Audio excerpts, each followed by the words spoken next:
Hello and welcome everybody to what promises to be a fascinating conversation today between Rachel Herzing and Damien Sojourner. The title of today's event is The Beautiful Struggle, Abolition and the Prison Industrial Complex. My name is Yusuf Al-Balushi and I teach in the Department of Global and International Studies here at UC Irvine. Today's event is part of our launch of a year-long Sawyer seminar at UC Irvine, supported by the Mellon Foundation. This year's Sawyer seminar theme is Black Reconstruction as a Portal. And the seminar is going to take up W.E.B. Du Bois's crucial study, Black Reconstruction in America, as a conduit to our present global crisis. Our next event in this series will be a talk by Antonio Tomas of the University of Johannesburg, who will be putting his research in conversation with Du Bois. He has a recent book on the life of Amilcar Cabral, who he's going to place into conversation with Du Bois's work. And that will be a hybrid event held on Wednesday, November 16th. So look out for more information about that event on our website at blackreconstructionasaportal.org. We want to thank Amanda Swain and Ekua Arhin of the UCI Humanities Center, as well as our postdoctoral fellow, Marilyn Grell-Brisk, and our PhD student fellows, Temitope Famodu and Mariel Rowland, for all of their help putting today's event together. Rachel Herzing is a member of the Center for Political Education's Community Advisory Board, and I believe this Center for Political Education held kind of popular study of Du Bois's Black Reconstruction, so I'm sure we'll hear more about that today. She's also a co-founder of Critical Resistance. Rachel has been an organizer and educator for the abolition of the prison industrial complex and for community-based interventions to interpersonal and state-based harm. Damien Sojourner is an associate professor of anthropology at UC Irvine. He's the author of First Strike, Educational Enclosures of Black Los Angeles, and of the very recently released, I believe this month, Joy and Pain, a story of Black life and liberation in 5 albums. So with that, I will turn it over to Damien.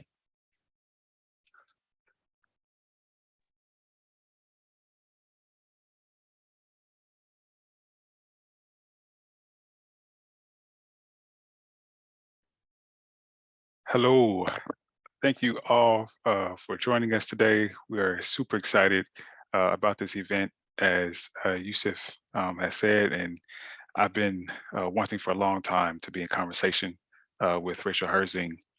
So I'm really looking forward to learning from Rachel, and importantly, to being able to learn from each other as we share and learn more about processes that both have led to the development of the prison industrial complex and also abolition efforts against the prison industrial complex as well. The way that the format is going to unfold is I'm basically going to ask Rachel a bunch of questions. So this is a position that I've been wanting to be in for a while because Rachel is simply brilliant. And I thank you for sharing your time and space with us this afternoon/night where you are as well. Thanks so much, Damien. Grateful to be here. Thank you for the invitation, and thanks to everybody who's been working on this seminar. Special thanks to Marilyn for all the help I got there too. All right, so I'll kick it off with the first question, Rachel, which is over the past 5 years, there have been numerous terms and phrases to describe something closely related to what you describe and define as the prison industrial complex. As an opening sort of grounding question, why do you use the term prison industrial complex? So when I use the term, what I'm talking about is a symbiotic relationship between both public and private interests that use surveillance, policing, imprisonment, sentencing, execution, kind of the whole spectrum of things that make up what we sometimes think of as the criminal legal system or the punishment system, uses those things as remedies to what I think are more properly understood as social, political, economic inequities. And in doing so, understands those responses as the kind of legitimate responses to dealing with any kind of situation that might come up. So I use it in part because I think it highlights the complex nature of all of those systems and that symbiotic relationship. It doesn't focus simply on imprisonment or simply on policing. And I think it also, we draw from the phrase the military industrial complex when we use that. I believe the term was first used by Mike Davis, but many people have used it since. And I find those resonances between the military industrial complex is kind of encroaching use of the private sphere by the public sphere, where everything gets kind of driven into the same funnel, regardless of the problem. I feel like there are a lot of parallels there, although they're obviously two separate systems. So, I mean, for those reasons, I think it is still the best term. I don't use carceral state. I feel like that's too limited to talk about the breadth of things. I don't use the criminal legal system these days because I try to avoid anything that allows us to use the legal as legitimate in the description of it. So for me, this works really, really well. And I know people have tried to screw with it and make it seem like it's only about privatization, but I still find it to be dramatically more useful than most anything out there. I think, obviously anything works. I choose this thing for those purposes, but I also don't, I'm not going to be too precious about language either. I think if we can communicate across those different phrases, we're doing just fine.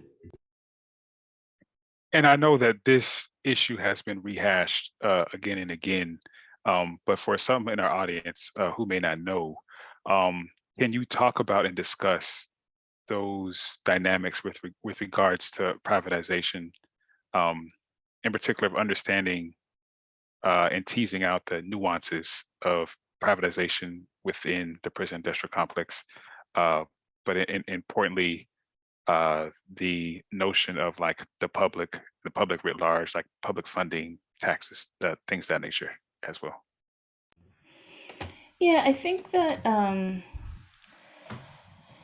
I don't know. I'm trying to think of the best way to respond, the most concise way to respond to that, because you're right. It has been greatly hashed over. I think where I'll start is that the private sector of imprisonment and policing in particular, those are the kind of two big winner parts of the prison industrial complex that get the most attention when they get privatized. They still make up an incredibly small amount of the prison industrial complex, something like less than 10%. I know that is different if you think about migrant and immigrant detention. I know that that's a different animal. I'm talking about, kind of the things I was just describing. And I know that there are, lots of overlaps there, but for the sake of, answering your question in a discrete way, that's a negligible in some sense percentage when we compare it to everything else out there. So that's one thing I think to note. The other thing is that the question of whether or not imprisonment or policing are privatized and the kind of focus on that as the issue, I think diminishes from the kind of overall harms of the prison industrial complex and suggests that somehow if they were public, they would be all right. In fact, there are some people over the years who have organized against private imprisonment, suggesting that it's a public good, that imprisonment is a public good. And the crime, if you will, so-called, is that it's privatized, not that people are locked in cages, not that there's kind of a systematic deprivation of people from their liberty and their communities in very disparate ways, but the privatized nature of it, that a corporation runs it rather than a county, for instance. And then I think, the other thing that it does is it does diminish our attention on how much of the system actually is run by public entities, municipalities or counties or states or the federal government, for instance. And, a lot, and the resources for that come from our tax base. And so things that we could be funding like really good schools or public housing or libraries or parks or whatever, wind up having to compete with caging people or policing people.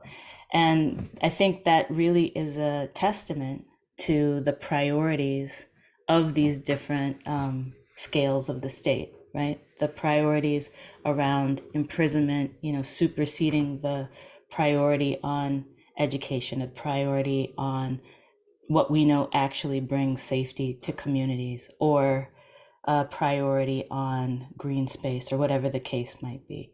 So those are some of the features of it. I'm sure there are many people out there who could probably here tonight who could give you a much more eloquent and nuanced discussion of that. But I think those are some of the key features that I believe you're probably interested at when you ask that question. Thank you. I appreciate that.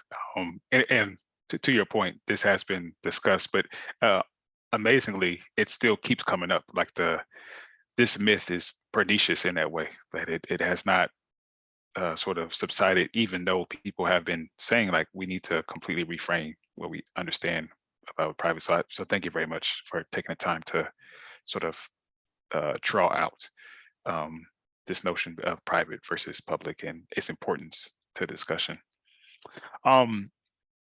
The first time that I heard the phrase abolition used in conjunction with prisons, and specifically the prison industrial complex, was at the 1998 Critical Resistance meeting at UC Berkeley.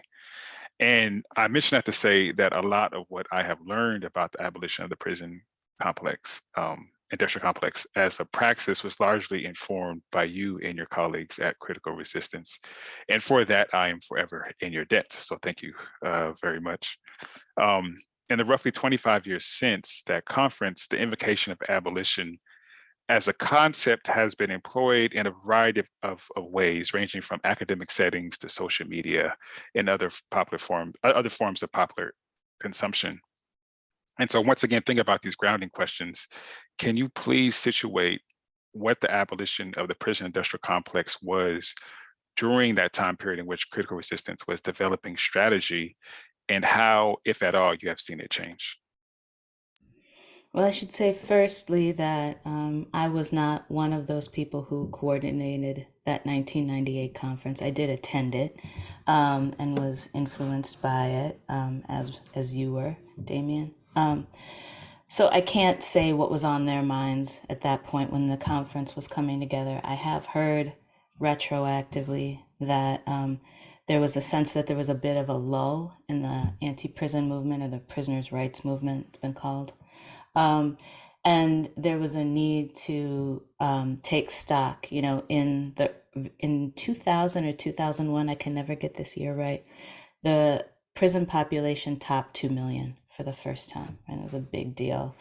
And I think people could see the kind of march up to that big number. We could see, those of us who were paying attention to those things at the time, I think, could also see that the movement had really been constrained in a lot of ways. The 80s and 90s were really, really rough on the movement. And it seemed to me that this conference in 1998 offered a spark, offered a reignition, if you will, of some of the momentum that had been building, to that point. And it was a very lively setting, if you'll recall. There was a lot happening, but it was also a very kind of nostalgic kind of setting for, I think, for a lot of people too.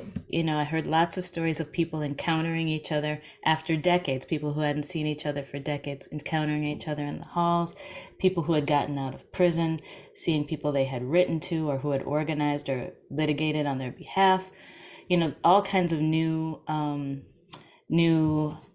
organizing opportunities and plans and schemes got hatched out of that conference too. So I think it did propel things in that way. I started working with Critical Resistance on the East Coast in New York, the very end of 1999, to start scheming a regional conference in New York City. And I will say, for our part, that those schemes were largely inspired by the 98 conference. And we also wanted to think about what would be useful where we were. And the region that we talked about, the Northeast region, which went from Washington, D.C. all the way up to Maine and as far west as Pennsylvania.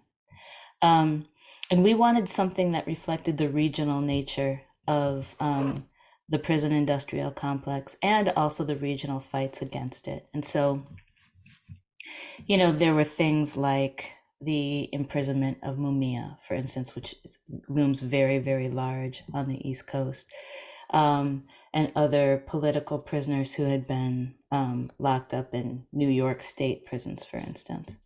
The issue of policing was very much more, I think, on our minds than I got the sense it was on the 98 conference planners' minds. And so we very intentionally integrated ideas about the abolition of policing into this conference as well. And so to situate, what we were thinking about strategically and politically in that period, I would say some of that was regional in scope. So during this same period that we were planning this conference, some of the people who had planned the initial conference also began fighting a prison in the Central Valley of California, a prison called Delano II. It's called something else. They ultimately built it, but colloquially we called it Delano II. It's right across the street from another maximum security prison, and that was based a lot on kind of what was happening in the state of California, the prison building boom in the state of California, while where we lived, things were not kind of in the building scheme the same as in the state of California, even though there are a lot of things that were similar.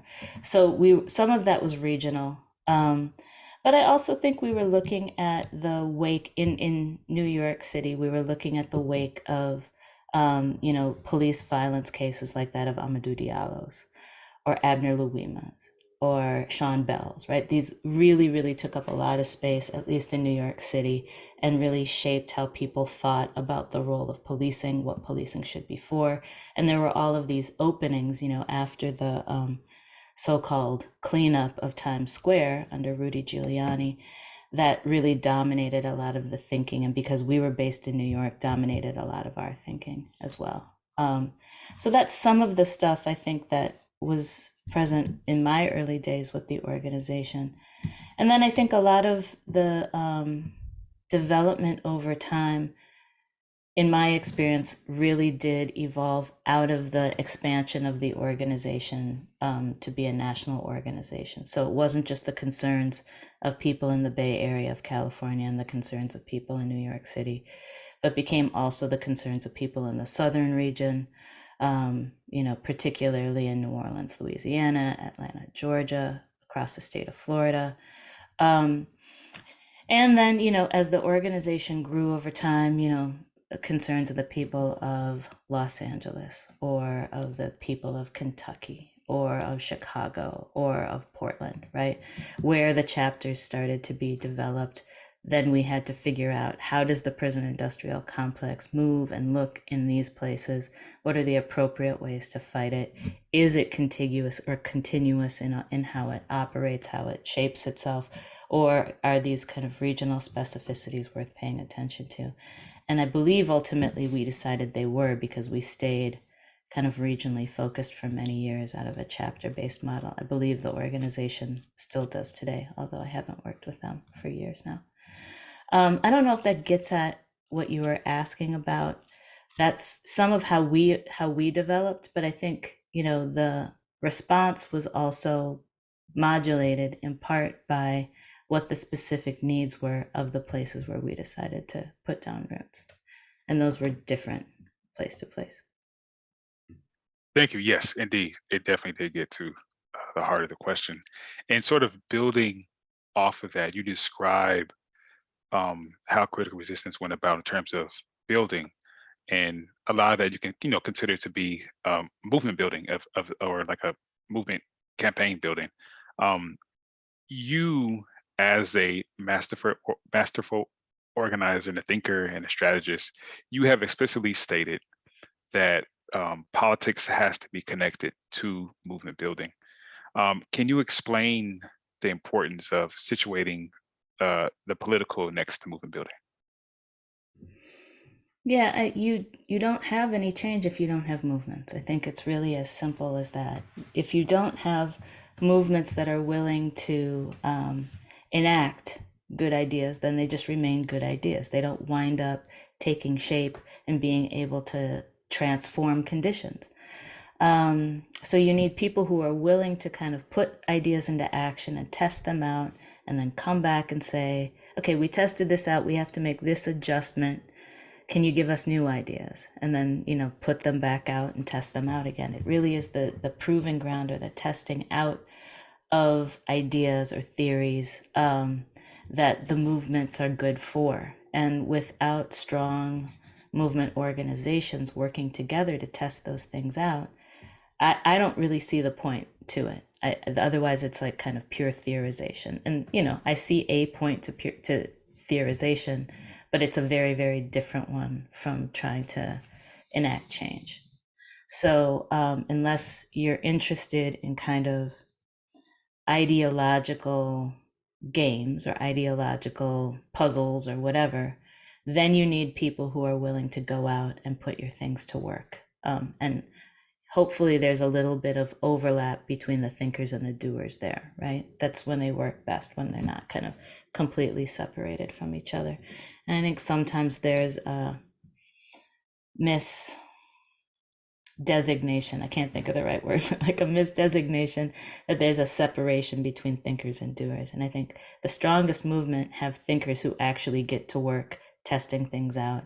And they also have doers who are, pretty high level theorists. And those people don't necessarily have to exist inside of the academy to be high level theorists.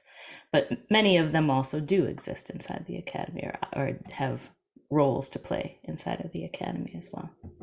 I guess that's what I mean, though, is that I think those things have to be in what fancy pants language, a dialectical relationship with each other.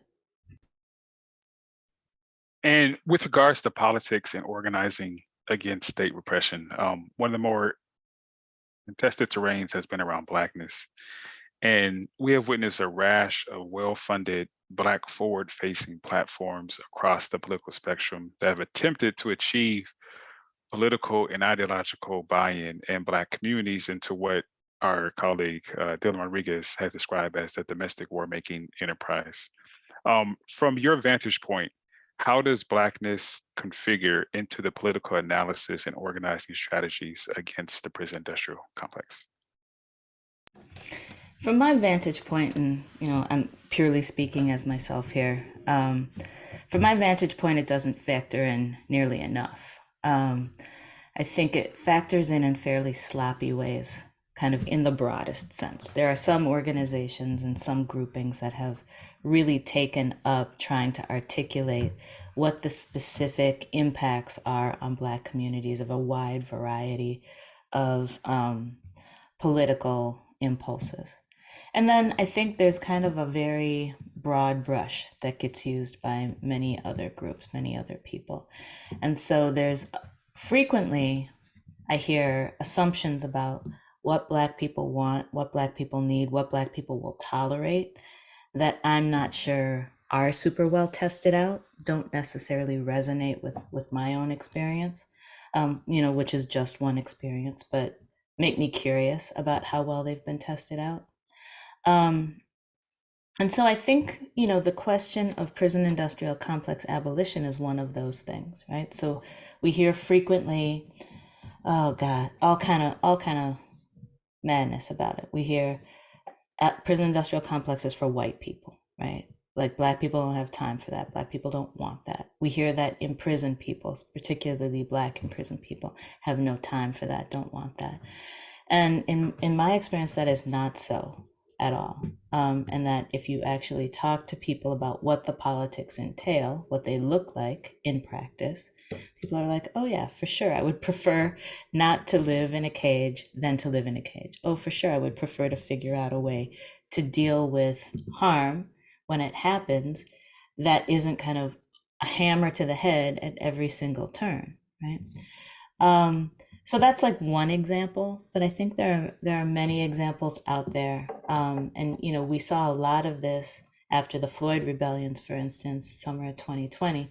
Suddenly everybody was telling us all the time what Black people wanted. And I didn't have the sense that a lot of people were asking Black people what we wanted. So I guess my kind of knee-jerk reaction to your question is that I feel like it's not used well enough. And then I will say, to not be flip about that question, I don't mean to be flip about it, that I think there are some organizations and some groupings out there that are being very thoughtful, very rigorous, and very intentional about how Blackness intersects with things like environmental injustice, with things like the prison industrial complex, with things like you know, how the economy is structured and how people participate in the economy, who has access to food and land and shelter, right?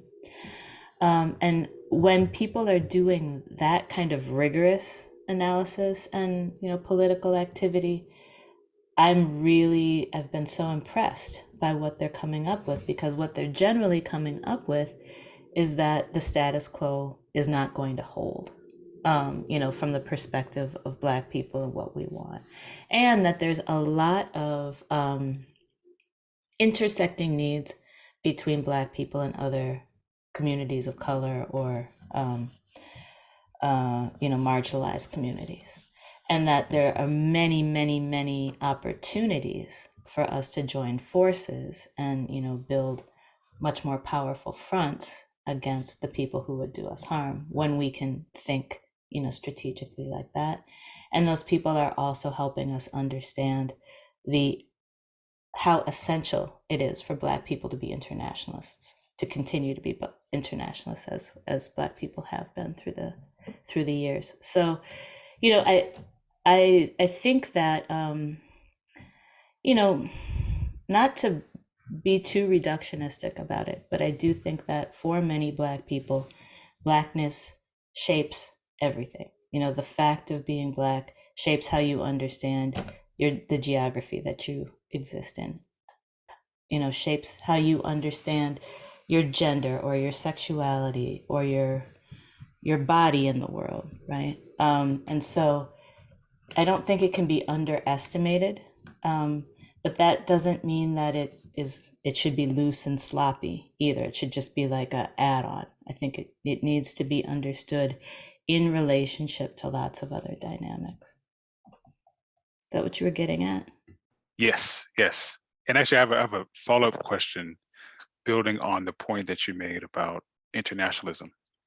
So, in the wake of the 10th anniversary of Critical Resistance, you co-authored a piece with Isaac Ontiveros, where you stated, this is a quote, our ability to understand where we come from and where we are headed, and to develop new goals, strategies, and tactics is strengthened by engaging critically with related struggles, slave inspection and slavery abolition movements, indigenous resistance to colonization, anti-colonial and third world liberation struggles, both inside and outside the United States, the civil rights movement, labor movements, arts and culture organizing, just to name a few. Our strong affinities with these movements are also rooted in the fact that many people involved in our movement come directly from the ranks of the above mentioned struggles, making these historical connections more than just educational or metaphorical. That's in close quote.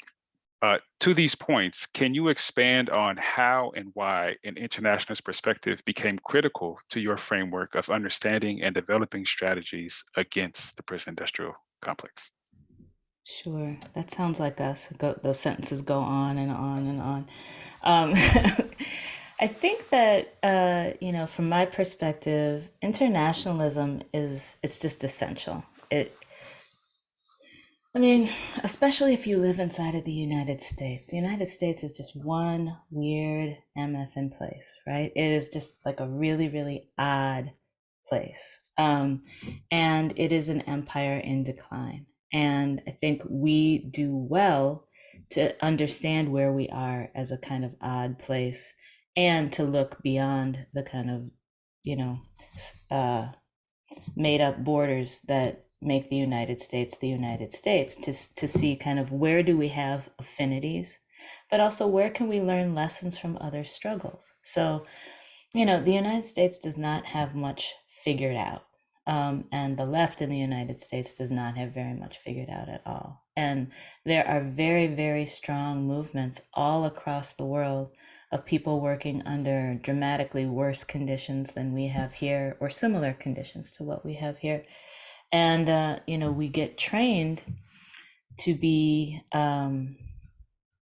very kind of narrowly focused in what we understand to be meaningful.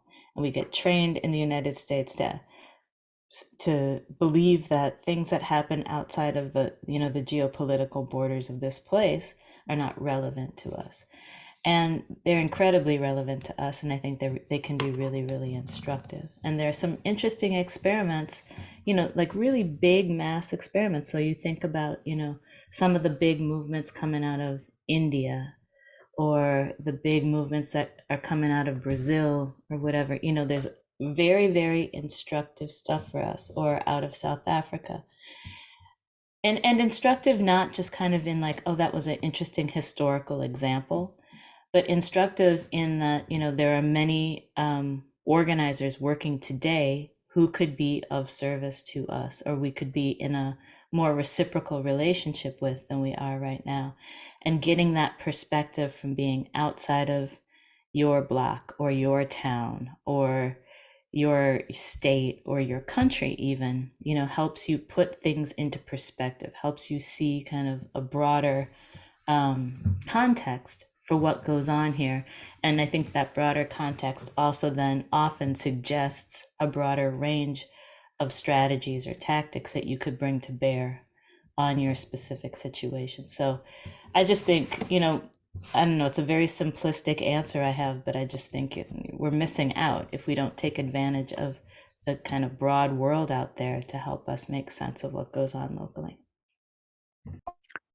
And I can't help but think that a lot of your understanding of the connection between internationalism and the fight against the prison industrial complex comes from a particular type of political education praxis, which, if anybody knows you, knows that that's very key and central to who you are, both as a person, but then also as a thinker and an organizer as well. And in many ways, the framework of this series, the Black Reconstruction as a Portal series, was informed by a series of political education workshops on Du Bois's Black Reconstruction, conducted by the Center for Political Education while you were the director of CPE. Can you please expand on how political education has been critical to the development of your own political analysis, and also how political education has been a crucial aspect of the organizations that you've been a part of? Yeah, I'm going to say something that may be controversial to some people, because I know sometimes it is, and I'm just going to roll the dice and we'll see how it goes. I want to win. I get into certain kinds of fights and I want to win. I fight to win. And I say that might be controversial because I know there are some dynamics in different movement spaces right now where people feel like the concept of winning is, I don't know, it's too aggressive. I've heard that. I've heard it's too aggressive. I've heard it's too capitalistic in its thinking. I reject both of those things. I think if you get into a struggle, you should want to win. Otherwise, I'm not sure the point of being in that struggle. It just seems a little bit academic to me in that terms, not in terms of the academy. And so to win, you have to be highly skilled. In a lot of the fights that I have been lucky enough to be involved in over the years, we are much smaller, much less resourced, much less powerful than our opponents. And so you have to be really crafty. You have to be able to really think in creative ways. You have to be able to kind of scope things out steps and steps ahead. You have to be able to put tools to unusual purposes. You have to know how to understand your enemy well. You have to be able to identify who your actual enemy is and not just kind of who's annoying you at any given moment. And all of those are skills that you develop if you take political education seriously. So, this I think goes back to the earlier question that you were asking me about movements. I believe in movements, and I believe that movements need to be strong. And I think the best way to make movements strong is to make organizations strong. And I think the best way to make organizations strong is to skill up the people who are inside of them and skill them up in all of the potential ways, right? So teach them organizing basics, teach them movement history, teach them power analysis, teach them foreign language. I don't know, there's like all kind of stuff that I think helps people fight better. And so, I often talk about political education as helping organizations get in their best fighting form. And I mean that very, very seriously. And I think that's the impact that political education has had on me, is really thinking that it is an essential part of doing any kind of political activity well. If you want to avoid making the same mistakes over and over, if you want to get, what is that phrase, a leg up on your opponent, if you want to try to get an advantage on your opponent, you need to have some knowledge, you need to have some skills. And probably I'm gonna say this in a more definitive way. Maybe somebody wants to fight me later, but I don't think there's a way to do that just out of your own personal experience. Personal experience will only get you so far, and people are like, "Well, I'm the expert in whatever." It's like you're the expert in your one little thing, and that might make you the star of your life. It should make you the star of your life, but being an expert in your one little thing probably is not going to, radically transform the conditions of hundreds of thousands of people. So you probably need to do some skill development too. And so I obviously I could go on forever about all of the benefits of political education, but I think it's crucial. And I think people need to take it more seriously. When I was working at Center for Political Education, I was always really surprised by how many organizations would be like, "Oh yeah, we need to do that. We need to study together. Or we need to put together a political education plan." But it was always like a afterthought or an add-on. And I just couldn't help but think, like, you could be winning more stuff, or you could be fighting much more effectively if this was an integrated part of how you thought about doing political activity. So building off of that, I'd like to just provide a small anecdote within this next question, which was that while working with the Southern California Library located in Los Angeles to conduct political education workshops during what is now increasingly being described as like the Black Lives Matter era. That's roughly 2014 to the current time. There was a glaring opening or void that I witnessed, which was that there was this disconnect between the ontological framework of Black communities in Los Angeles and that of progressive organizations who claim to be speaking for these very communities. And there was a rather infamous moment in one of these workshops. One of the organizers of a very well-known organization was conducting a Know Your Rights training as part of the political education process. And the members of the community took over the training in large part because they stated to the organizer that if we enact these strategies that you're telling us that's supposed to protect us from the police, we in fact are going to get killed. Like what you're telling us is actually going to reproduce harm onto us as opposed to save us in this way. And I was wondering, given this wide gulf, what strategies have you seen implemented or have you implemented yourself to connect these knowledge practices that are already known within communities to movement building? Yeah, I mean, I think the first thing about that example is, sometimes people get it wrong, and that's okay. I mean, I think, obviously if it's the difference between you putting yourself at risk and not, then you want the people to know what's going to put you at risk and what's not going to put you at risk, and you want to avoid doing those things. And so it sounds like it was good that people who had more knowledge, took the reins a little bit there and helped reconfigure, what they were learning together. Organizers don't always know what's best, but they don't always get it wrong either, right? And so I think part of that is a push and a pull that needs to happen between human beings, period, regardless of kind of what the sides, if you will, are of the equation. So I think there's trying to think of how to say what I want to say. Sometimes in my experience, over the years, there has been a romanticization of so-called community, right? And I put that in scare quotes because it's used in a very kind of loosey-goosey way. And I've been, guilty of this too. So I'm not trying to disparage anybody here. But it's this kind of amorphous, container that kind of stands in for everything. And there's this kind of romantic idea that people have everything that they need already. It just has to be ignited in them or expressed in them. I don't tend to believe that. I tend to believe that if communities already had everything they needed, then we wouldn't have to struggle to get stuff for our communities. So my sense is that there are people in most of our communities who are really skilled and really knowledgeable, and we should engage with them more often than we probably do as organizers.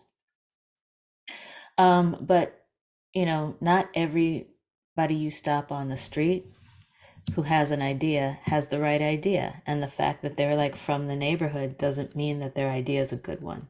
So I think, again, to go back to this idea of political education, we need to develop really acute skills. And I mean this as the global we, all of us, need to develop really acute skills at being able to discern the information that we're getting, filter the information that we're getting, and understand what the information is based on, whether or not we trust it, and to know for ourselves why we trust it. Who do we trust? What do we trust? And why? And it might be that we listen to this old guy around the way because over time his analysis has borne out to be right over and over and over. Or we might listen to him because everybody else in the neighborhood listens to him. And so his sway, his leverage over people is meaningful to us. But he might be some old guy who just tells tales and likes people to listen to him, right? And I think all of us probably have somebody like that in our lives who doesn't get enough attention, doesn't get enough credit for what they did over the years, and they just want to tell stories, some of which are made up, maybe most of which feature them as the central hero. And, maybe that's not the guy that gets to tell everybody what to do, right? So I think the issue there is really an issue of knowing. How do we know what we know? And an issue of preparation. So who sent this organizer out with this bad information? And what is their responsibility to, come and correct in the neighborhoods? What's the responsibility of the neighborhood to say, hey, your person this time didn't get it right, but we know that you're interested in getting it right, so we want to work with you to do that rather than just, shaming them or expelling them from the neighborhood too. So I think there's a lot to work with there. And I think the question is, what's the long-term goal? Do we want people in the neighborhood to have better skills and to know what to do when confronted with the violence of policing, for instance, right? And if that's the long-term goal, we want people to be better able to defend themselves against policing, then we need everybody's help in doing that. So we can't just say, oh, this organizer screwed it up this one time, so fuck them and their organization. They don't get to come around anymore, and we're going to talk all kind of crap about them all over town, right? What we need is to say, how did you come to your decision that these are the right things to be teaching us? This is our experience. We know that these things are going to keep us safer. And how can we make sure that you don't keep repeating this bad stuff to people who might not know the difference and then might wind up making themselves more vulnerable rather than more resourced? So I think, like I said, I think there's a lot to work with there, but there has to be a commitment to working in good faith. And I think there has to be a real clarity around what everybody's trying to achieve. So in thinking about that process itself of working together with a whole bunch of different sort of actors in play, and doing this over the long term. And then you talking about, part of why you have entered into certain campaigns is to win, as well as being very important. Um, if you could sort of put on these hindsight goggles and look back at like many of the contours that the fight against the prison industrial complex has taken, what do you think were some of the missteps or missed opportunities that have occurred? And do you have a concern that some of those same issues are being repeated? And or are you confident that there are concrete channels to sort of pass these lessons learned on to others? So many missteps, so many wrong turns. We did so much wrong. We did a lot of stuff right, and I mean this in the biggest sense. There's a lot of different players in the movement against the prison industrial complex, and a lot of different political tendencies and a lot of different strands of work. And so when I say we, I mean the biggest we possible. That we've all made a lot of mistakes, and we've also done a lot of good work and gotten some things right. I think the other thing that I guess I'll say is that I'm not sure all of the pitfalls that I have in mind were mistakes. I think, some of those things were, or even missed opportunities. I think some of those things were things that we couldn't exactly get purchase on. We couldn't kind of overcome the obstacles in some of these cases, right? So, for instance, I think one that kind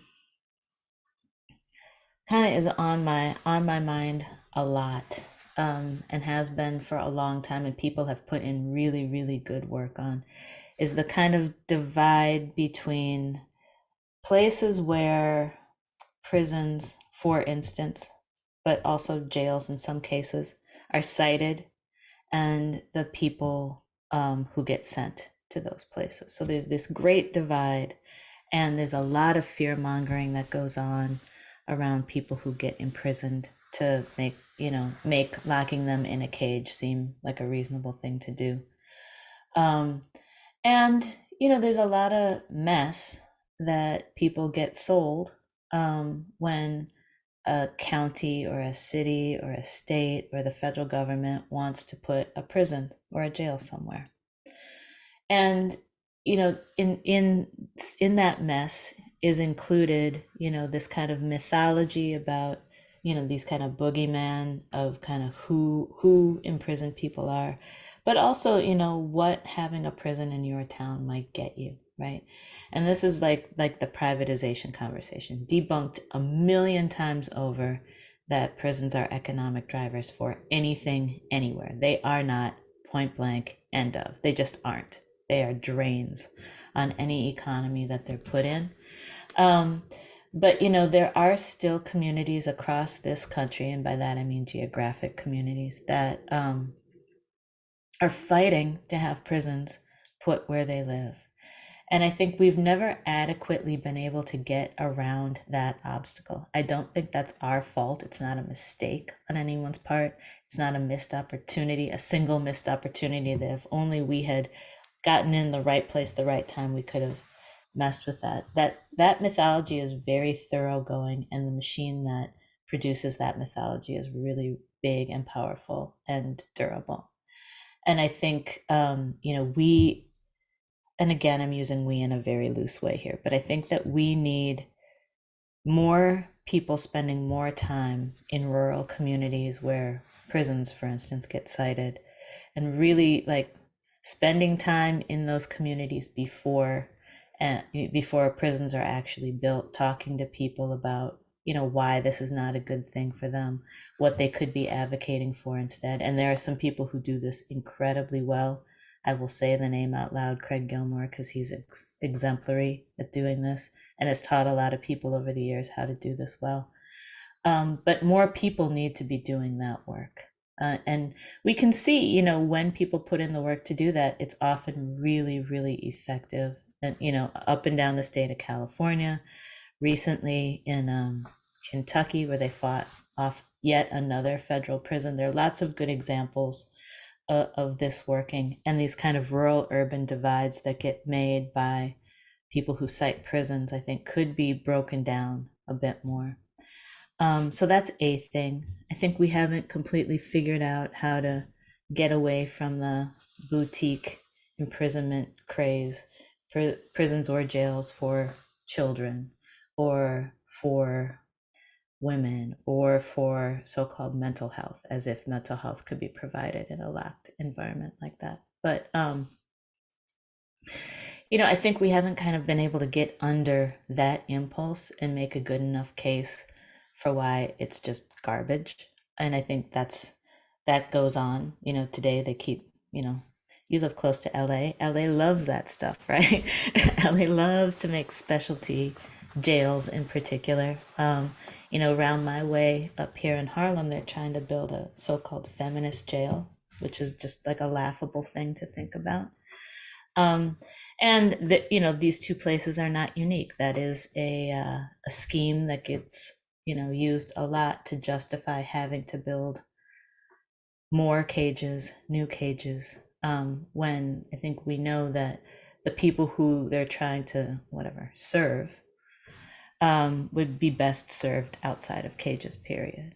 So those are a few of these kind of tough nuts that I don't think we've cracked exactly, particularly around imprisonment.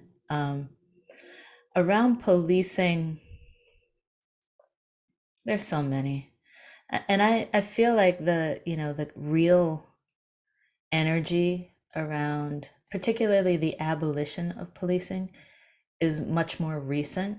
And again, I'm happy to debate that with somebody who knows more than I do, but I in my experience, that's a more kind of recent development that's taking a lot more coherent shape and isn't just kind of individual fits and starts in different places. And in its newness, I think there's a lot to learn, and there's a lot of lessons to learn there about how policing works, about how deeply ingrained the logic of policing is in U.S. culture. And just about how shady and how much of a bag of liars cops are. They will lie. They're allowed to lie in their jobs, and they will lie in these kind of political fights too. And so again, I don't think that those are sets of mistakes exactly, but I think those are really, really big challenges and obstacles that we need to get around. I think we have made some mistakes though too. I think I'll speak for my little mini generation, which Gen Xer, we're small but ornery. So, I think my generation did not do a great job of really engaging elders in our movement to really learn some good lessons. And that's a thing I do see repeated. I think younger generations don't do nearly enough to kind of go back and talk to previous generations about this very stuff. And it's like, what did you try? Why didn't that work? Or do you think it would work now, even if it didn't work then? And really trying to figure out how to not make the same mistakes over and over and over, or, just continually bump up against the same obstacles without being able to push them anywhere else. So I think that's a big mistake. There's a lot of really important thinkers, and I don't mean like famous, I mean like crucial to our movements, important thinkers inside and outside of cages, who have been doing this work for a very long time. And I don't think that we've sufficiently engaged them in doing cross-generational education. So that's a thing. I could go on all night about like all of the issues, but I want to get to this other part of your question too, which is if I think that there are mechanisms in place now. I'm really, really concerned about the state of the movement against the prison industrial complex. I think there's a lot of new energy. A lot of people got energized, particularly after 2020, particularly after 2014. There are these surges in interest. And I am encouraged by the fact that each one of these cycles that the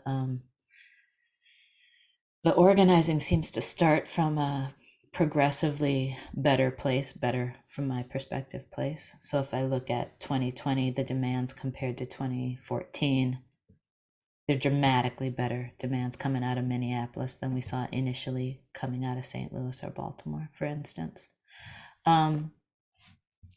But I also don't feel like there's enough strategy, and that there's not enough coherent strategy. You know, there's like lots of little strands of work that appears from my vantage point to be happening independently of the others. and I'm not suggesting everybody needs to get together under a single like national campaign. I don't think that makes sense. Excuse me, given how the prison industrial complex operates at all of these different scales, like I was talking about earlier. But I do think that a more integrated movement, a movement that recognizes itself more self-consciously as a unified movement, could really leverage more power than these kind of individual strains. And so I think there is a movement. So I'm not gonna, fall into that age old. I don't know if she's changed her tune on this, but Michelle Alexander for years was saying there was no national movement. And I always took exception to that. I think there is a national movement, but I think it's not as coherent, as powerful, as aligned as it could be. And I think it needs to not fight itself. It needs to not fight over, whether or not, for instance, abolitionist politics are legitimate to mobilize around or not. I think it needs to understand that there's a spectrum of politics, a spectrum of strategies and tactics, and that they can operate in a somewhat coherent way without trying to jack each other up all the time. And so I feel very concerned about that. And I don't think that there are a lot of mechanisms out there right now that are helping the movement cohere, that are, sharing strategies. I use strategy in the wrong way there. Sharing methods by which a movement could become more coherent, could develop a more kind of aligned set of politics to operate around. So I have a lot of concern about that. And, I think there are a lot of people out there who, in my experience, are taking on the politics as an identity rather than operating from the politics to win. And that concerns me a great deal as well. So in thinking about the connection between the sort of the movement building that happened after 2014, after 2020, and even going back before then, right? We take it back to 1980s and 90s. So what you can see at every single turn, and you talked about this with the attempted buildup of this feminist jail in New York, are these reforms which sort of come about in order to placate these campaigns that are making concrete demands upon several different actors, state actors, non-state actors, in order to make social relationships much safer, in order to change the material and cultural landscape of spaces as well. And in the wake of what happened in St. Louis, in particular in Ferguson, Missouri, you wrote, and this is somewhat one of those long quotes again, so bear with me, quote, making incremental changes to the systems, institutions, and practices that maintain systematic oppression and differently target marginalized communities is essential to shifting power. Taking aim at specific aspects and demanding change helps build power among repressed communities in ways that are more lasting and sustainable. Without a strategic long-term vision for change, however, today's reforms may be tomorrow's tools of repression, close quote. And that was specifically talking about reform in the sort of problematic nature of reform. So I would like to ask a two-part question with regards to reform. The first is, do you feel an accurate assessment of specific sort of popular, and I'm using movements here with air quotes, is that they're merely social media promotions aimed at attracting capital, became the embodiment of reforms that you so eloquently described in your 2015 piece that I just quoted from, have become sort of used as tools of repression in that same way. And so what I'm thinking about here are the ways in which oftentimes you see people claiming victories, winning under the banner of a reform. And that reform could be lauding the building of a feminist jail, or it could be passing a proposition in the state that on the surface looks like it's ending the school to prison pipeline. But as soon as you begin to dig in the numbers, you find that it's actually funneling all types of money and resources to fund campus security officers on school campuses, right? And people come out and be like, we won this, right? So that's what I'm thinking in those terms. Second, given what I would say is the dilution of the term abolition, do you think reform via the formal political apparatus is still a viable option for undoing the prison industrial complex? Or should we be situating reform that is in the context of incremental steps specifically outside of the formal political structure? That's an interesting question. And interesting in part because I think it's not typically how I think about reform, like inside or outside of the formal political structure. So I have to put my brain on that a little bit. On this first question, just about what you can claim as a victory. That one's challenging, right? Because like I said, I like to win. And I think we also need to say loudly when we do win, when we get something that we've been fighting for. We need to do it for ourselves, to remind ourselves that, the struggle is worth something. And we need to do it for our opponents to remind them, hey, we got you this time. That being said, and I think this is more about, how we fight. My answer is more about how we fight than what we claim, what we call a victory or not. I think we need to be very, very cautious. Not to the point of being frozen and not acting, but I think we need to be cautious about what we fight for. What are we setting our sights on? And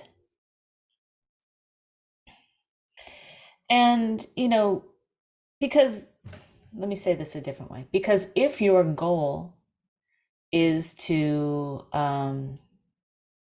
win a feminist jail, then that's a victory for you. You did win that, right? So you should claim that as a victory. That would not be my goal, for instance. And so I think if we are people who have a long-term vision that includes the abolition of the prison industrial complex, then it's up to us to be very thoughtful, very mindful about not compromising that long-term vision for what might seem like a short-term win, right? And there are lots of ways of winning in the short term. So I think, we get dinged sometimes. Prison industrial complex abolitionists get dinged sometimes for only having a long-term vision that's not practical in the short term or whatever, right? That abolition is not pragmatic, or it's not possible in the short term. And so you get people saying weird stuff like, well, I'm done with your politics, but until then. It's like, there's no until then. It's like, you make the until then. So all of the stuff that we're thinking about as we think about this long-term vision has to add up to that long-term vision, right? And there is no magical switch that we're going to flip and suddenly abolition, right? We make the conditions for prison industrial complex abolition. We do that through campaigning. And so all of the steps that we take along the way, these abolitionist steps, need to amount to or lead us down the path toward, or whatever language you like to use there, need to add up to what we want. They can't add up to something that sends us completely in a different direction or gets us something that we don't ultimately want. So we need to be very thoughtful about what we're asking for and how we're getting there. And I do not mean by that we should be very purist in, like it has to be this like airtight, so-called abolitionist goal, because there is no such thing, right? We are human beings who live in the world, and stuff is messy. And so we need to be able to handle mess even as we move closer and closer toward our political goal. But again, this is a place where, some rigorous political education and developing really, really strong analytical skills can help us, right? So we can read a bill and we can say to ourselves, okay, this, and this is what's in this bill. What happens if we win this, and this, right? And we saw this around like Proposition 47, for instance, in California, right? Which looked really good on paper to a lot of people. And then you get into the not so fine print and it's like, oh yeah, and we're going to give a bunch more money to school cops. And we're going to give, this whole category of people no chance ever of getting out of prison. And it's like, okay, then that's not for us. Even if you get to switch some of these charges from felonies to misdemeanors, which is a very, very good thing and may get a bunch of people out of prison, it's not good if we're also funneling a bunch of money to the cops and we're securing, the fate of a bunch of other people who are currently in prison. And I don't think that we need to fall for either ors in this case either. That's like a policy trap that I don't think we need to fall into.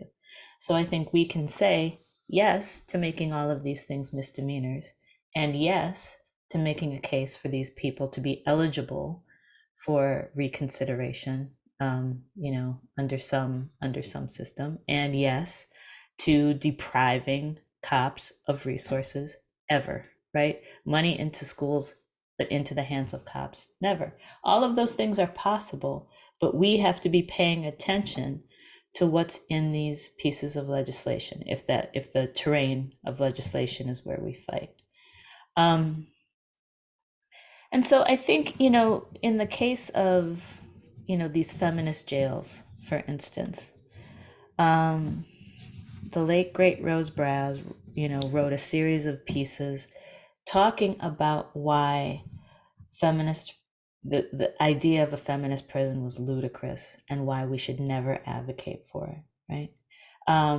And she and some other organizers really took these academics to task, and it had been academics who had been putting forward this theory that specialty prisons would benefit people who get locked up in them.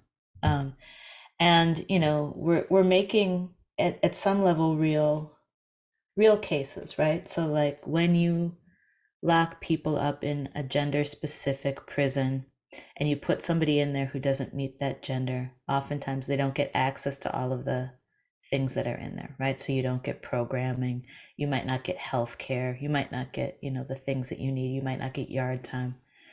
But these organizers argued, I think incredibly convincingly, that the response to that is not just to build up more and more cages, but is to figure out how to keep these people who you want to put into this situation out of prisons to begin with. And there are lots of ways to do that. And I feel like I'm starting to go far afield from what you asked me initially, Damien, so I'm sorry. But I think, on the kind of fundamental question of reform,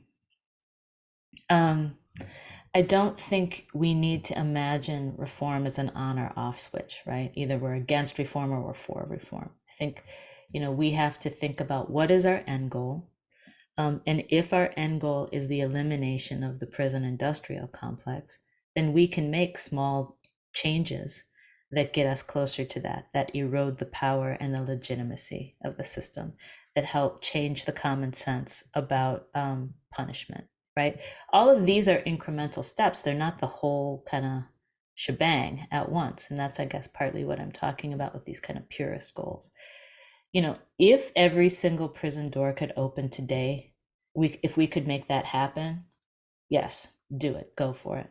I am not somebody who's like, no, no, no, we have to carefully sketch out, who, when, which door at what time, all of that. It's like, if we have the ability to do that, we should do that today. Because even though we're not 100% prepared to take people home, we will do better than what they're getting in cages today. So we should do. But, history has shown us that we don't have very many opportunities to just kind of open everything all at once, if we get any at all. And so we have to think about, again, how to live in the world. And in the world, what we can do and what we do pretty effectively is chip away, chip away, chip away, chip away, right? But we want to figure out how to chip away such that the edifice gets weaker and weaker and weaker. And it's not, just kind of chipping away here to build up, another fortress over here, right? So the kind of very simplistic way that I talk about this a lot is just, we don't want to build up anything we're just going to have to tear down later.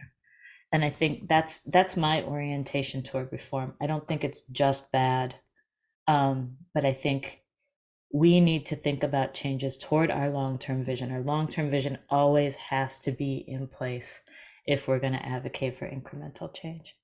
And again, sometimes we mess up, right?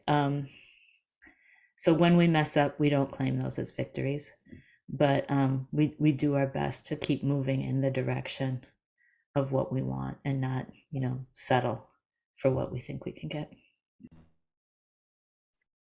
All right, so you had mentioned academics, and this is my last question to you, and it's one I've been dying to ask, which is directly related to the academy.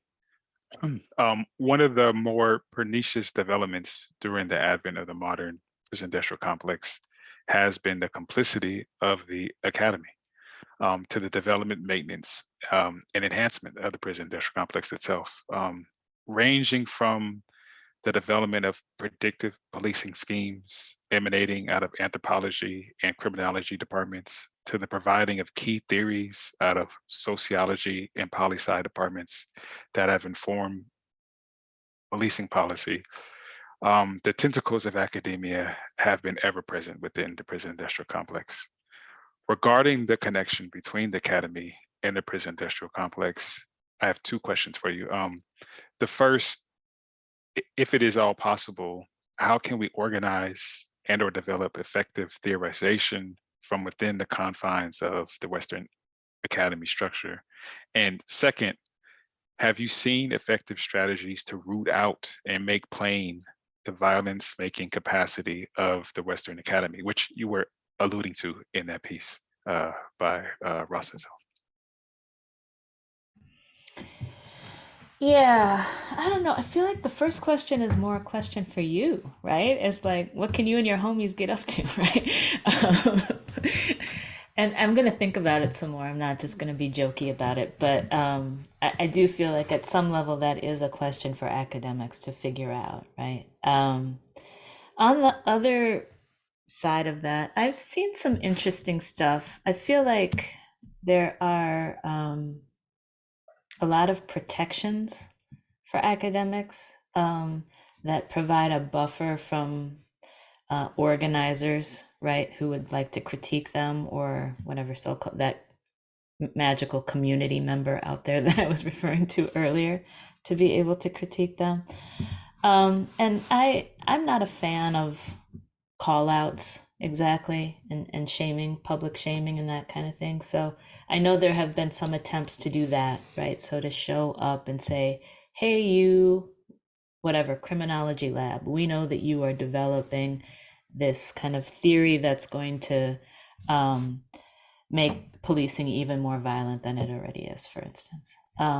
Or we know that you're working with X and X nonprofit, and they're giving you cover to test out all of this crap on the streets that's really, really dangerous for people, right? So we've seen those kinds of things.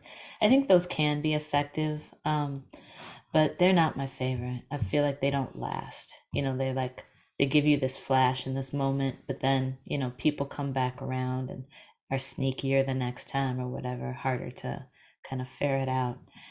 Um, I think that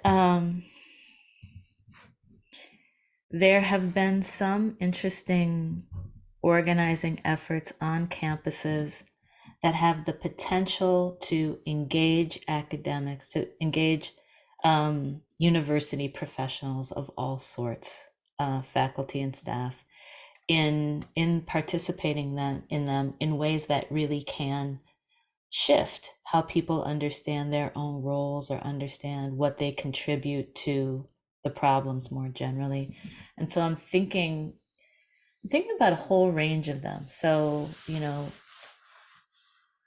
um, there were, particularly during Occupy, for all of you old heads in the room, I know there are going to be some young people who don't remember Occupy, but especially during Occupy, there was a lot of activity on college campuses, university campuses across the country during Occupy, and a lot of, both kind of student, faculty, staff formations, that integrated people from all different parts of the institution, and really made a case for uncovering, a university's investments, for instance, or their labor policies, or, other kind of economic things about the institution. And those kind of joint efforts I thought were really, really interesting at raising up some of the fundamental contradictions of the institution, and really pressing on those contradictions, making them kind of untenable contradictions. So that comes to mind. There have been a variety of police off-campus kinds of campaigns, including, I know there's a recent one, right, that's going on right now, that I know very little about, other than that it exists. But historically, there have been, and I'm talking about recent history here, campaigns to try to make university campuses, college campuses, no-go zones for the cops of the cities in which they're based, and try to prevent there from being school cops as well, and then understanding how to set up different kinds of supports that might help students in the absence of that, those institutions. And I think those are really interesting too. I think there are roles for theorists to play in those campaigns. And if you really get into thinking about what it means to remove, this violent institution from your campus, and you can apply your professional skills to that, I think those could be really effective too. People who organize on campuses, I'm sure, would have a lot more smart stuff to say about this than I do, because I don't organize on campuses. But I think there's a lot of possibility there. And I think that, ignoring academics, or, pushing them all into the bad bin, and saying there's nothing that they can provide movements, is just throwing a bunch of tools into the garbage. And like I was saying earlier, it's like, I don't want to throw any tool into the garbage. I want all of those to be at the ready. So if there's somebody who's really good at researching, or there's somebody who's really good at understanding statistics, or there's somebody who's really, really good at understanding how to communicate ideas, or there's somebody who, a legislator will pay attention to when they won't pay any attention to me, then I want all of those things to be available to me. And I think, maybe to go back to the initial question you asked, what academics need to do is to ask how they could be of service to movements, and not, only just kind of wait until an invitation is made, but, the same way that organizers do. You join something, you figure out how to be of service, and then you contribute what you can. You don't try to take it over. You don't try to, redefine somebody's strategy, but you figure out how you can apply what your skills are to what the problem is at hand. And I think whatever, it seems like a really, really basic organizing question to me at some level. Like, what can they do? They can get to work on the problem. They can act with humility. They can contribute. Well, thank you very much for that. I don't know how to say thank you enough in different ways, formats. Learn, as always, a tremendous amount from you, which I'm very appreciative. I'm sure everybody who's been participating with us is also very appreciative as well. I think we have a few questions from the participants, which Yusuf is going to ask a few. And I'm also cognizant of time because it is getting late where you are, so we don't want to keep you all night.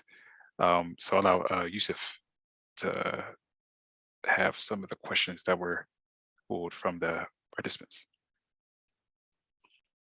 All right, thank you, Damien, and thank you, Rachel, for this really fantastic conversation. You covered so much ground.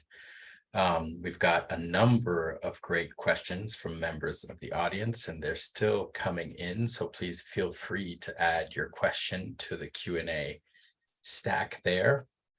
Maybe we can start with this one, and this question says, what kinds of strategies can we engage to deal with claims to community, especially organizing around abolition and the prison industrial complex?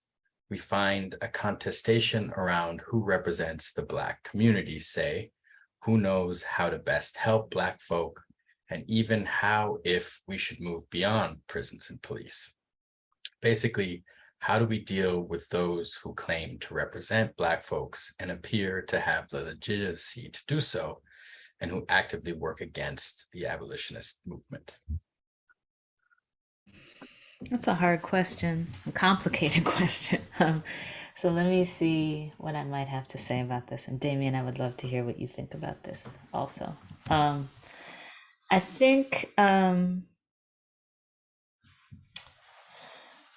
don't know. The question of what we do with people is always like a really tricky question for me. I'm like, they have different ideas. We're not trying to do anything to them necessarily. I think maybe it's more properly understood as like, how do we have a good contest of ideas here? How can we have our ideas win the day rather than like, what do we do with these people?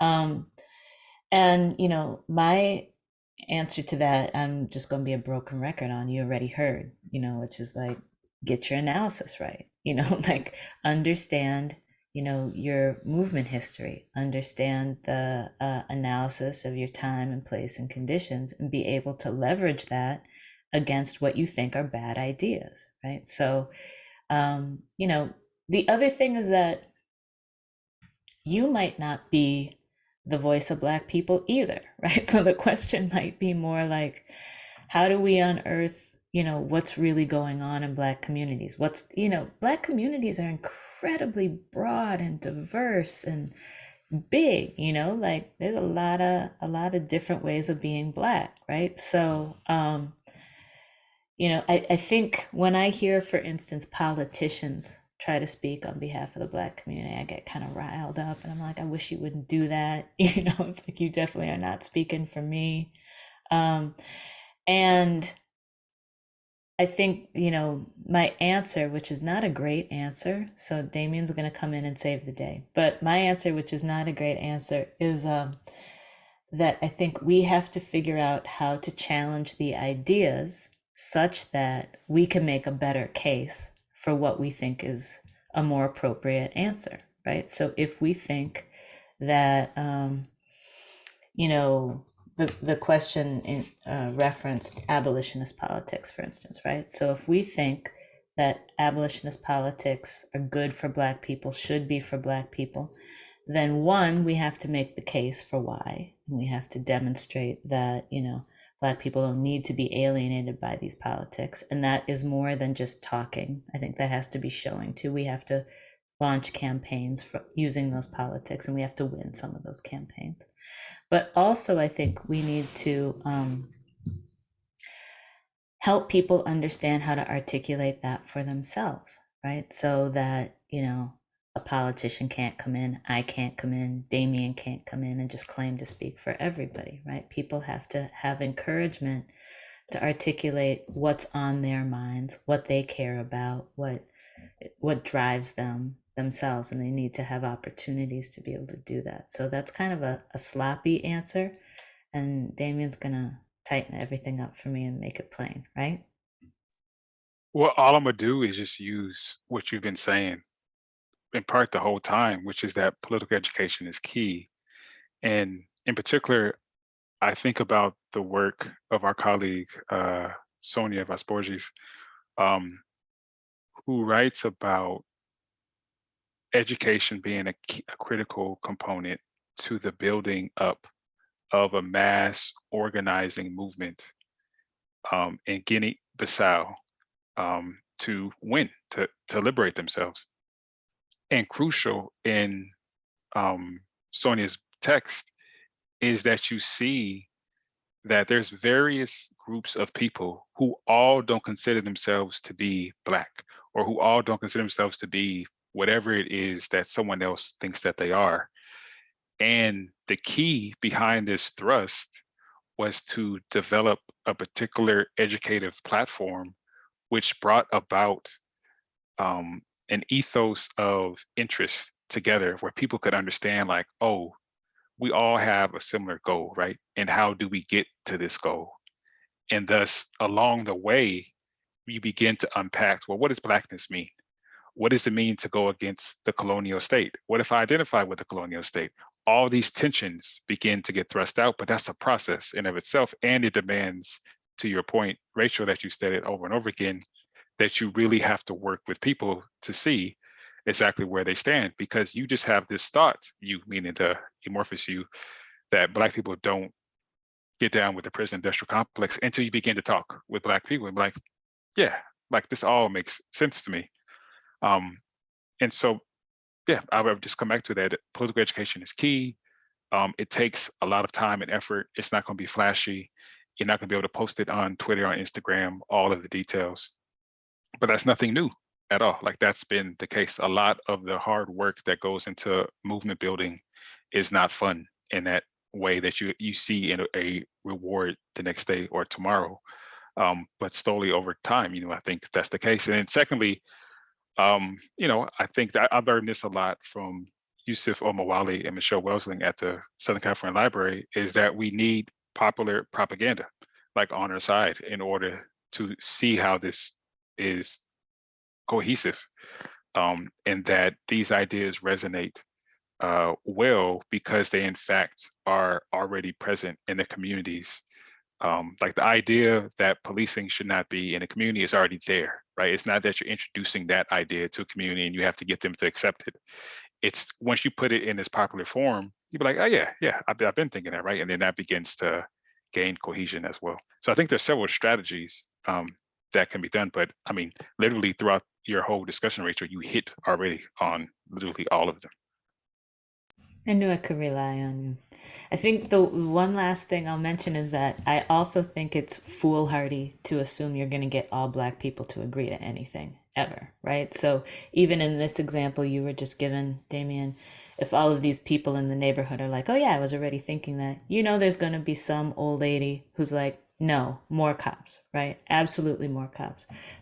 There will never be probably 100% consensus among any group of people. And I think, this is part of the trick here that we were talking about earlier when we were talking about people speaking for the community, is this idea that, it's possible to get all Black people on board with the same thing, regardless of all of the differences in the communities that we already talked about. Great. We've got a couple questions that touch on a somewhat similar theme. Let's call it coalition building, or building with other communities, potentially internationally, which was a theme already that you touched on in depth in the conversation. So I'm going to group these two together.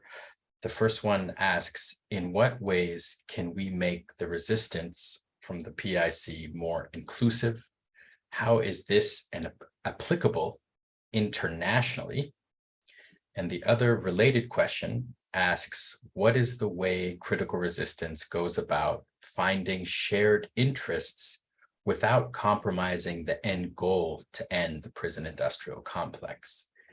And or how do people working to end the prison industrial complex from different geographical, institutional, and social locations bring their work together to further the goal of ending the prison industrial complex? What are the interests that needs to be foregrounded to even move in the same direction together? Dang, these are big questions. Y'all are like got big brains on this seminar. Um, I think the first part confused me a little bit. How to make resistance to the prison industrial complex more inclusive. I feel like it's a very, very inclusive fight already. It incorporates people from cities in the country, it incorporates people from inside and outside of locked institutions, and incorporates people across genders and across sexualities and across geography. It is a big movement and it is a very varied movement. So I'm not sure exactly what to say about that, but I think the kind of like basic organizing thing to say about that is probably that if you want to continue to build mass, you have to figure out how to speak to what people are most interested in, right? So you have to figure out like what's at stake for any group that might not be there that you'd like to have involved, and how can you tell them about their stakes and why getting involved in the fight would be beneficial to them. I will not and cannot speak on behalf of Critical Resistance. I don't work with them, so I'm not going to say anything about that. But the like how to get everybody involved in stuff, that is also like it's huge. And I think it's maybe a similar answer, which is that you have to figure out what people's shared interests are, and I can't tell you this is what they are universally, because they differ. So if you're trying to figure out, for instance, how to get people to stop calling the cops, right? That was a project that I worked on some years ago, worked in neighborhoods to discourage people from calling emergency services and figuring out what they could do instead. And so what we did there was to be in conversation with people. Under what circumstances have you called the police, or would you call the police? And then when we started having those conversations, it was interesting because a lot of the reasons that people were calling the cops had to do nothing to do with so-called crime, had to do more with health, right? I live with my elderly parent and sometimes we need help and I call an ambulance and the cop shows up first, right? Or had to do with fear of the unknown, right? So I saw somebody sleeping on my front walk. I didn't know who they were, so I called the cops, right? But also when we started talking about the variety of ways that people could deal with this stuff that may not involve calling the cops, people were really, really open to that. So I think we need to figure out what's at stake for people and, not like make promises that we can't keep. That's not what I mean, but really to broaden our sense of who the issue touches. Because I think sometimes organizers, we can get a little narrow in thinking about kind of who's interested in this issue and why. And not only people who have a lot of power, but who does this issue touch? And an issue like the prison industrial complex touches everybody, right? Like I can't think of anybody who's completely untouched by that issue, right? If you think about all of those tentacles of the prison industrial complex I talked about earlier, right? And if we think about like all of the kind of cultural apparatus that's incorporated in keeping that system alive, you can't turn on your television without seeing a cop show, right? Or having the option to see a cop show. So there is no one, I would venture a guess that there is no one who is completely untouched in some form or fashion by it. And so the goal for us, the job for us as organizers, is to figure out how to help them see their own stake in the fight and help them care enough about the outcome of the fight to get involved and put some work into shifting things. I think that's both questions. That's like a little dance around both questions. Does that seem right? Okay. That was great. Yeah, thank you. Yeah, we had, one or two others that were talking about solidarity building between across movements and international work, but I think you touched on that quite nicely. Here's another question that asks, how can our deliberate disengagement in political processes, such as voting, so disengagement, be useful in abolition movements? Or is our disengagement to voting an example of throwing tools away? I would say from my perspective, in my opinion, wholesale disengagement is throwing tools away. I don't see any point in wholesale disengagement. Just like, well, we're not going to vote. The end. And I will say this as a person who for very many years was just like, screw that system. There's no point in engaging in that system.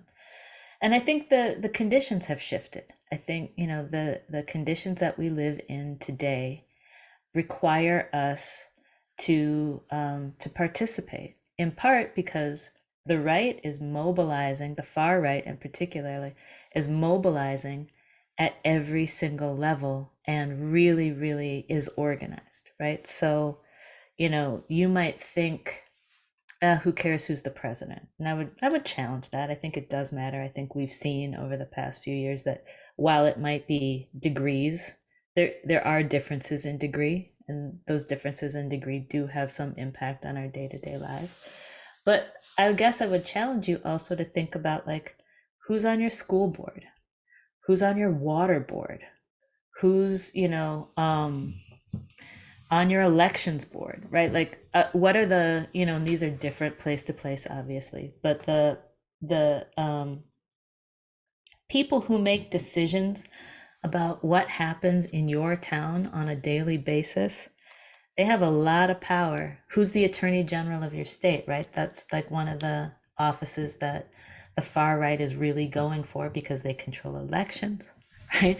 And so, who sits in those seats actually does matter. And the vehicle that we have at our disposal right now is voting, right? And it's a very imperfect vehicle. And so I'm not suggesting that, that answers all of our problems. But opting out, doesn't punish anybody.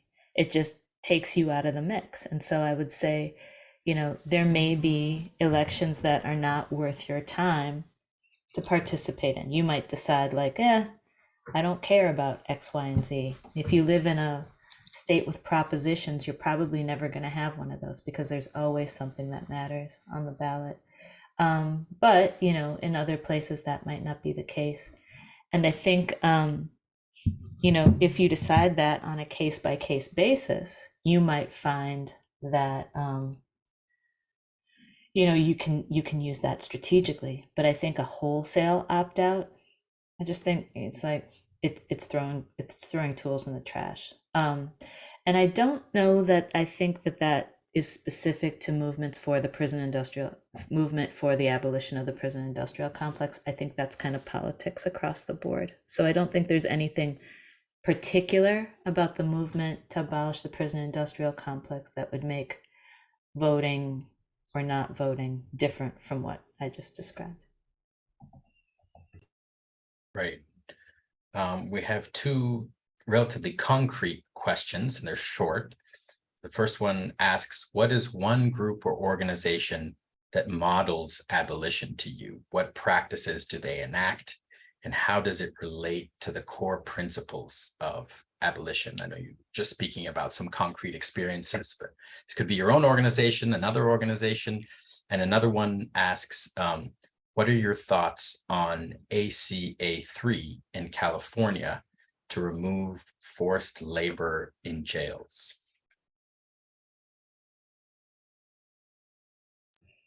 All right. So the first thing, I don't know, I'm not trying to be difficult, but the question of an organization that models abolition, I don't think there is such a thing. I don't think you model abolition. I think you organize for the abolition of the prison industrial complex. So it's not a set of values, it's political principles that you have to organize for. So I think there are some organizations that are more effective at doing that than others. But I guess I just reject the terms of that question. In terms of ACA 3, I will be completely honest with you. Since I left California, I pay very little attention to California politics. I am not familiar with ACA 3. So I don't know, Damien, do you have an opinion about the bill?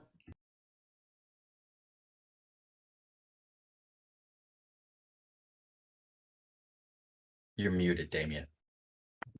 Sorry. I do, but it's going to take the conversation in a different way, but it aligns with the conversation about the feminist jail in New York as well, which is that they're just concerns that have to be meted out with respect to what are the driving forces that are within proposals, right?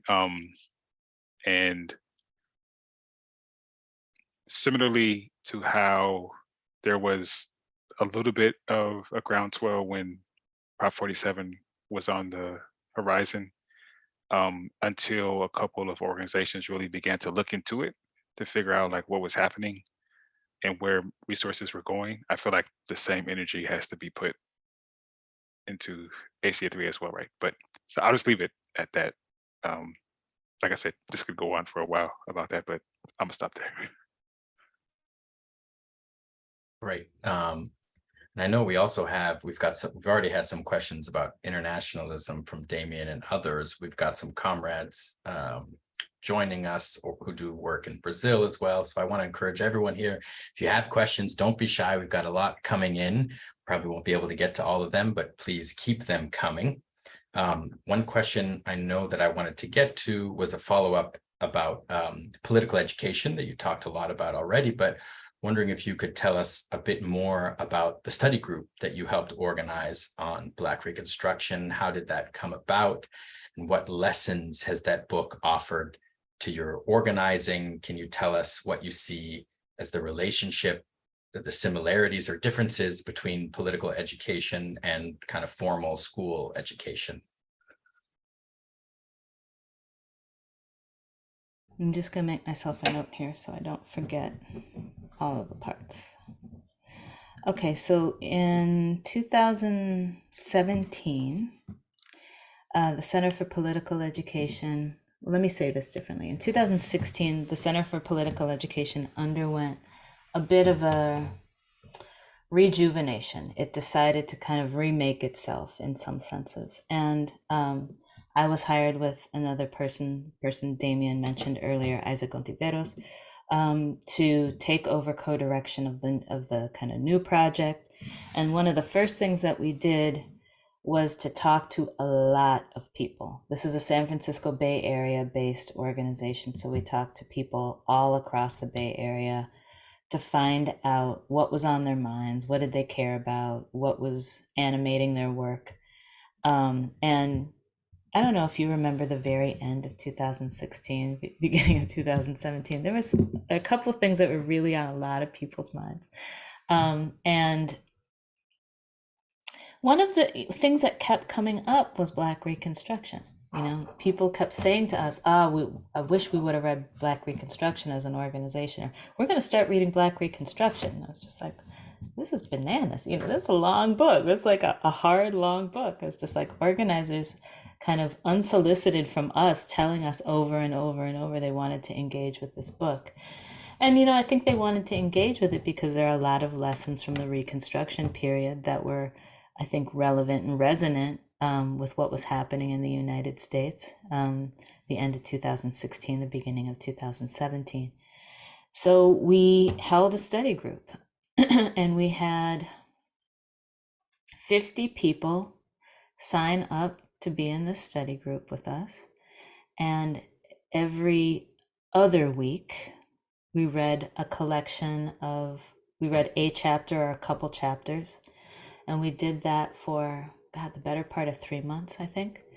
And nearly every single person finished the group together. So, you know, nearly 50 organizers read all of those pages together, got through those long, very, very detailed descriptions of, you know, Senator X and Senator Y doing these things. And we would also incorporate guests into the study group who could talk about kind of contemporary resonances to what was going on in the book to help organizers think about how to apply lessons. So the study group was set up for organizers and was set up explicitly to draw lessons from the book for their contemporary fights. And then we did a one-day series of sessions that Damien participated in as part of the Howard Zinn Book Fair in San Francisco.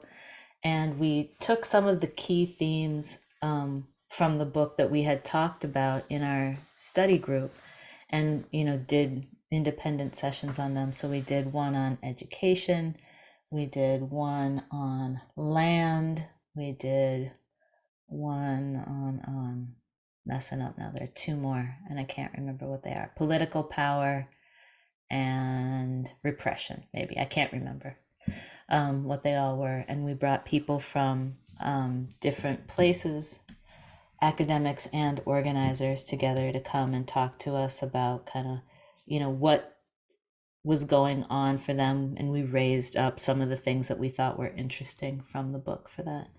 And, I think there are a lot of themes that are resonant there. I think that the theme of political power and how political power is not only built, but how it's maintained is really, really crucial for our fights today. I think the kind of idea of collectivity and what, must be built and maintained around our collective power is really important. I think the issue of self-determination is really crucial coming out of that book. And I think, the idea of Black people as protagonists in our own struggles, in our own histories, is really, really essentially important across all of those different themes, so that Black people are at the kind of helm of directing our own history, and Du Bois' turn of making, discussing slaves as workers and also discussing slaves as active participants in the Civil War, I think is, such a relevant and important turn and a different way of thinking about that history. And I just think there's so much to learn from that. I could talk about that all night, but maybe we can squeeze in one more if I shut it. Well, there's one just very brief question that I think is inviting you to speculate and dream. What does the future of Black internationalism look like to you? Mercy. Y'all like them big. Okay, what does the future of Black internationalism look like to me? Okay, I'm not going to tell a real story about the future. I am going to tell a made-up story about what my ideal future would be, because I'm not a good prognosticator. I have no idea what the future of Black internationalism will be. What I wish it would be is, a lot of what I described earlier. I wish that we would have bigger, more powerful movements that are not bound by geopolitical borders, but that expand across time and space in ways that really help us uncover, some of the roots of the problems that Black communities across the diaspora on the continent continue to face. And a lot of these are really durable and long-lasting problems. And so I would like to see us really dedicate some more collective effort to getting at the heart of some of these things, and then developing strategy to win. I stay wanting to win. So that's the future for me, is that we're looking at not, I can't even think of a word to describe it. I'm thinking about Pan-Africanism, but globally, something that incorporates the diaspora in a meaningful way and doesn't make it kind of, ephemera to the continent, but really thinks about what is dynamic in terms of our relationships across all of these expanses. Damien, I want to hear your answer to that too. Oh, that's a tough one. I think in particular because I had been more optimistic that there was like a turn that would have happened already by this point, that we sort of could point to as saying like, oh, these are some models that maybe we could follow. But it just hasn't happened, I think, as yet. However, I think part of my optimism is is in the fact that what I see in younger generations of people who are coming from all over the diaspora is like this relentless urgent desire to change the way that things are. And so that as much as like sometimes I get down on things, I also have to recognize that the conversations that were had 20 years ago, the explanations that had to be made 20 years ago don't have to be made. You can walk into a room and now that everybody's on the same page, but you just don't have to explain things to that greater degree. People are like, yeah, getting rid of prisons makes sense. Like that's pretty simple, right? And that's from all over the world, right? Like you talk to um, organizers who are working in favelas in Brazil, and they have the exact same response. Like people understand that the police have got to go. Like that's nothing that you necessarily have to tease out piece by piece in ways that maybe 20 years prior needed to be done. So I keep that in mind, and maybe I mean, miss more so maybe I have to change my own thinking about what does change actually look like. Maybe it's not going to be something that's like done in this massive way, but incrementally, you can see how things are happening. And to the point that you made earlier, like capitalism is crumbling all around us, and it's just a matter of when you have these crises, how do you take advantage of those moments and sort of fill in the gaps as well. Yeah, Um, if I can make one little yeah, plug yeah, yeah, for sure. on what you just said. Thank you for talking about what's different from, even 20 years ago, because I agree. I think it is different. And the plug I want to make is that thank your local organizer. It is through organizing that those shifts happen. Those shifts didn't just happen because some people wrote a good book or had a good idea and talked about it on social media. That happened through organizing. Organizers showing up, making the case, launching campaigns, doing the work. And so, there is, I mean, I guess this takes us back to the beginning, right? Like, there is no change without movements. There is no change without organizers. So, anytime that you can like show up somewhere, say, I believe in prison industrial complex abolition, and they don't laugh you out the room and say, please shut up about that. That's science fiction. You have organizers to thank for that. And so I can't say that enough. All right, so I think that's a good way to end. To thank your local organizer. That's a good farewell statement. Always. So first, I would like to thank the UCI Humanity Center for hosting us. Thank you for uh, the hard work of Mayor Rowland, Marilyn Grubb Brisk, um, Timmy Famadu, of course, my colleague, partner in crime, Yusuf Abalushi, as well. This has been like a dream come true to have this conversation with Rachel Herzing.